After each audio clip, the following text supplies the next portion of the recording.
Awesome. Today on the show, we've got Paolo from Hour of Penance. He plays guitars and also does vocals, and he's really, really good at both of them. Thanks for joining us Thank on the you. Thanks for joining us on the show today. It's great to be here. Thank you. Well, I've never had a chance to see you guys live before, but I was watching video of you at Obscene Extreme Fest in 2013, and it kind of blew me away how you were both just shredding the guitar and spitting out a million words a minute while singing. Uh, it's one of the most impressive things I've ever seen. When did you hone your ability to do both play guitar and sing together? I started very early, like when I was 16, because I was in a little town and there's no one who played that metal. So I had to do most things that I can by myself. So I started first with guitars, and after a little bit, I started singing and playing together with a band, with a local band. And then when I came to play in our Penance, I was starting without uh, playing guitar because it was really hard just to play only the kind of music. And after 6 months, I had enough experience to sing and play both. And we started to have two guitars on stage because they only had the one guitars, and most songs were written from two. So I think this got a new layer of sound live that we didn't have before. I can definitely tell that's it's very impressive for certain. Um, you know, do you have any plans? You've got this new record coming out the end of next at the end of this month. It's called Cast the First Stone. Do you have any plans to do a North American tour? I see that you've got some dates coming up in Europe. Right now, we don't have any plans because over time it became increasingly difficult to play there for us. Visa is much more difficult than in the past. We had 6 months just to get a visa, and most of the time you get your dates, your gigs just a couple months before. And when you apply for a visa, you need to tell where you're going to play, where we are going to be. And most of the time, we don't have enough time to apply for visa and just tell the immigration where we are going to be. So the last couple of tours, we had planned to be in the North America, but in the end, we couldn't do a visa. And for the future, I don't know. Right now, we don't have any plans, but maybe if you get good offers in time, it will be great to be there. Yeah, let's see. There was a tour set in 2014 with Flesh God Apocalypse, and you had those aforementioned visa issues there. Um, did you do the tour in 2012 in the U.S. with the Black Dahlia murder? Yeah, we did the one with Black Dahlia Murder and another one in the same year with Cannibal Corpse. Oh, that is excellent. So you've got the chance to at least come through and see a lot of the country. What were some of your favorite spots on the road here in the U.S.? Well, with Cannibal Corpse was a bit of small town shows in the East Coast, and were small venues but always very packed, and was quite fun to be there. While with Black Lives Matter there was always great shows with a lot of people, and especially big towns like Los Angeles was really great. That's awesome. That's awesome. Um, on this record, I noticed that the artwork is done by, and I'm going to butcher this name. I apologize. Eula Havenschak. Is that the Yeah, correct yeah, name? it's yeah, it's a Eastern Europe guy. They got this kind of weird surnames. Yeah. So he did the art on Cast the First Stone as well as Regicide and Sedition, your last two records before this one. Uh, Yeah, and Paradogma too. it's incredible. What made you decide to continue working with him versus finding a new artist? I think he got the right mood for what we are looking for in the artworks. He did always a great job starting from Paradogma till now. And I don't know, I think it got a trademark for us in the last albums. I don't think there's any reason to try someone else. If it's good, why change? That's a great point. That's a great point. So maybe just to transition a little bit, I wanted to ask you about your abilities as a guitarist. Basically, how do you guys develop the songwriting duties with the guitar? Is it you writing the riffs yourself? Or are you also writing with Giulio, or do you guys work together to develop the song structures and riffs?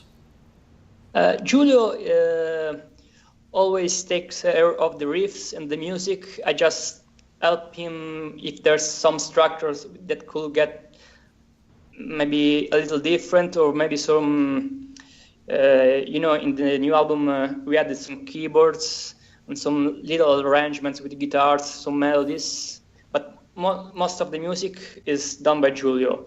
And when it wrote the music, I work on the vocals and the metrics. Got it. So first I tried to find a vocal line that fits, and then I write the lyrics. With Cast the First Stone, speaking of the lyrics, there's a lyrical theme that goes throughout the record. Would you mind telling us a little bit about that? Yeah, most of the lyrics are about the conflict between the West and the East, because since the Crusades, there always been some kind of conflict because of these two different views of the world.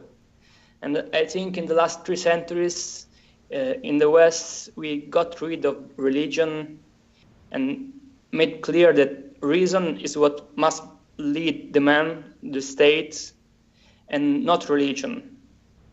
And they don't have this kind of difference in Saudi Arabia or other countries, because the Islamic law is also the law of their states. And this kind of thinking is so far from us that in the end always brings conflict. And around this theme, I wanted to develop some kind of lyrics that wanted to make people reflect on this kind of differences and why we should defend our kind of thinking against this kind of fundamentalism. That's, I guess that's an interesting perspective that you have, because in Europe, I suppose that religion doesn't guide the decisions of lawmakers as much as it does here in the United States, where a large number of our politicians feel guided by Southern Baptists or otherwise fundamentalist Christian perspectives. No, it's different. Especially in Italy, we got religious thinking, but it tries to influence the state, but in the end, it doesn't have that much power right now. It had before, but not now. The rest of Europe is more secular. They had the French Revolution, they had Napoleonic Wars, and the religion lost its kind of power to influence the state, the laws, and how people think. I'm jealous, personally. I'm curious if you're concerned at all with some of the lyrical themes of this album, of people maybe misinterpreting what you're trying to say and try to use it for possibly some of their own political movements. Well, I think if people really read the lyrics and understand the themes, it's not something that offends or wants a war against them. Mm-hmm. It's just something that shows what war is, what war brings, and all the atrocities that this kind of conflict could bring to us and to them. So yes, some people are a bit worried about this, but I think it's right to state what we think and not fear telling our ideas just because they are offended but how we treat religion. We don't have this kind of sacrality they have. It wouldn't be out of line to suggest that you're opposed to all religion. Actually, religion is fine unless it brings violence. You can believe your own God if your God doesn't tell you to kill everyone else who has a different God. That's the point. And we always spoke about the Christian religion because that's the one that's close to us. But I mean, it's the same kind of thinking that every monotheistic religion brings. And I think they're all wrong in this kind of dogmatic thinking. I would be hard pressed to disagree with you on that. How do you feel about non-religions like Scientology? Yeah. I don't know. I think there's a lot of people need to believe in something, and that's why someone tries to look for different kind of truth. But I don't know. It leaves me quite skeptical about all of this. It's quite ridiculous in some aspects. I've heard people put out theories that as religion leaves, the majority of mankind behind, people are slowly moving away from religion in general. They're finding they have to replace it with something. So, I mean, there is the space for Scientology. There's people that treat their diets or health regiment as a new kind of religion. What do you see as being the next thing that people basically grab onto en masse to replace what God was in their lives? I think people should rely more on themselves. I mean, everyone has the power to do what he wants in his life, at least in our world. And I think that this must be the point. Look into yourself, try to do something that you think is right, and not just follow some different dogma from different kind of religion or ideologies just to feel safe. Because the problem is that freedom is scary because you don't know what you have to do. True. That is very true. So tell us a little bit about some of these dates that you've got coming up across Europe. Is there anything in particular that you're excited about? Any shows with bands that you really wanted to play with? Well, we were playing for the first time in some new countries like Macedonia, Romania in the Eastern Europe. And then usually Eastern Europe is always good for death metal. And I hope that will be some fun shows. Then we have some bigger festival, one in Norway, one is particularly good in the UK. There's a lot of bands. I think there's Vader. It's quite a big show only for death metal. I think it's going to be very fun. Awesome. That sounds excellent. 365, did you have anything that you wanted to jump in with real quick? Yeah, I was curious about the Italian death metal scene. I think from the perspective of being from the United States, we don't hear so much about the scene as compared to like the power metal bands and the gothic metal bands that come from Italy, like Lacuna Coil, Rhapsody, Secret Sphere. What would you want us to know about Italian death metal? Well, there's always been a good underground in extreme metal in general in Italy, but the problem is there's no labels, there's no big labels, there's not much shows. So even if there are good bands, most of them just can do the big jump in the international scene. I think we got right now Flash God Apocalypse. They're doing a really good job, and they mix the extreme metal with what is more like Rhapsody and this kind of music from Italy, and people seems to like it very much. Then we have some smaller bands. We had in the past some really good extreme metal bands like Necromass, Monumentum, but they all stopped there because there was no scene to support them. How did you first come across extreme metal in Italy? Uh, I remember just listening to some, the most commercial metal music like Iron Maiden, Metallica, and then I started delving deeper into the underground, like buying,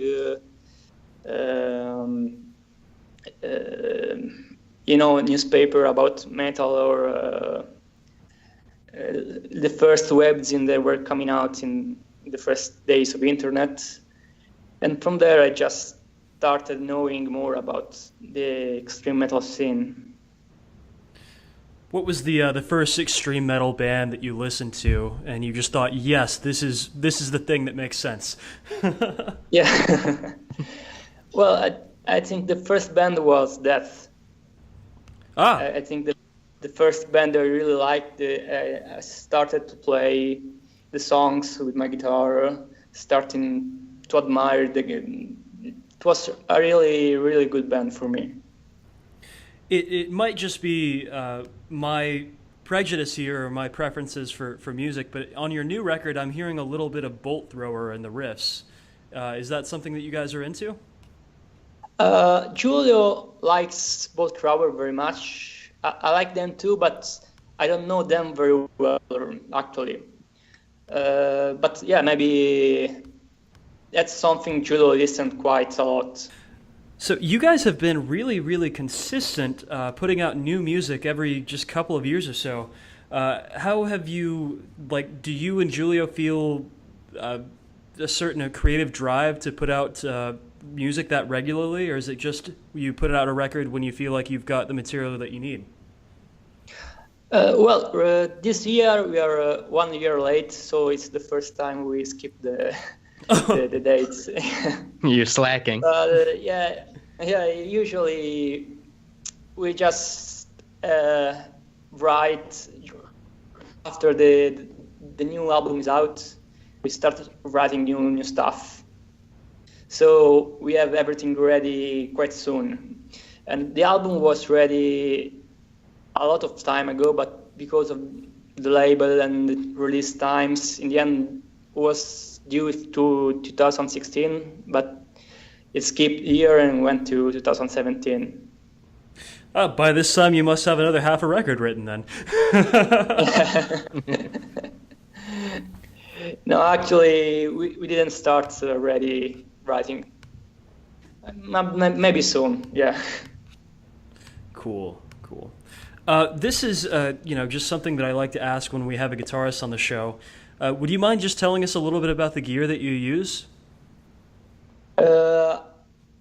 We use.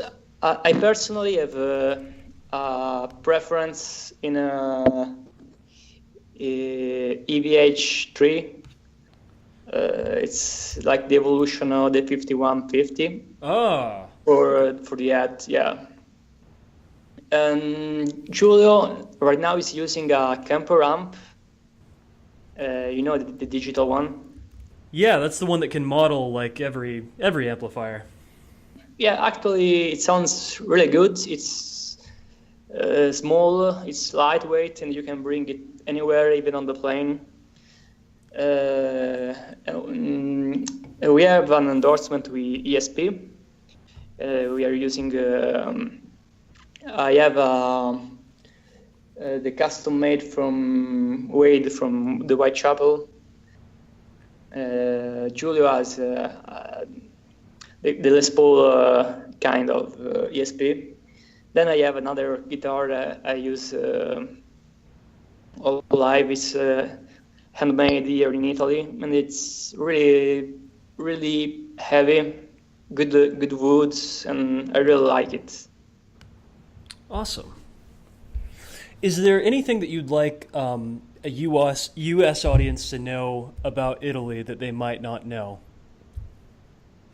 Well, if they even tried it in Italy, it's a stereotype, but you have to try it. And probably we're not going back to burgers or this kind of stuff. How does U.S. food compare to Italian food when you were over here?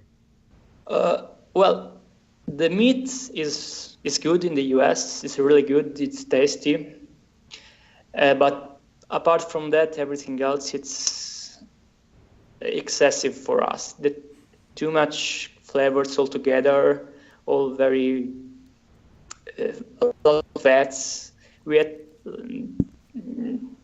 was like hard to digest this kind of food Yes. for us the first days in the US. Yeah, sounds about right. Yep. Yeah, It's still hard for us. Yeah.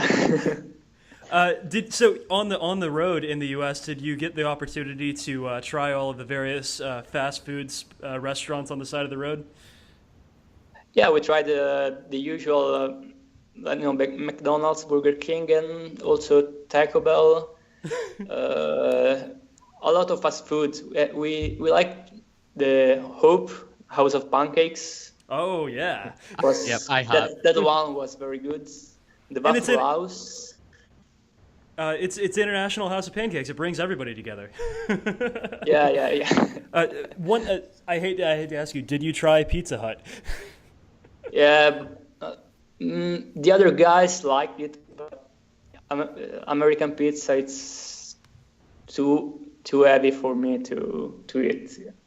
It's like full of fats, and it's too different from what we eat here.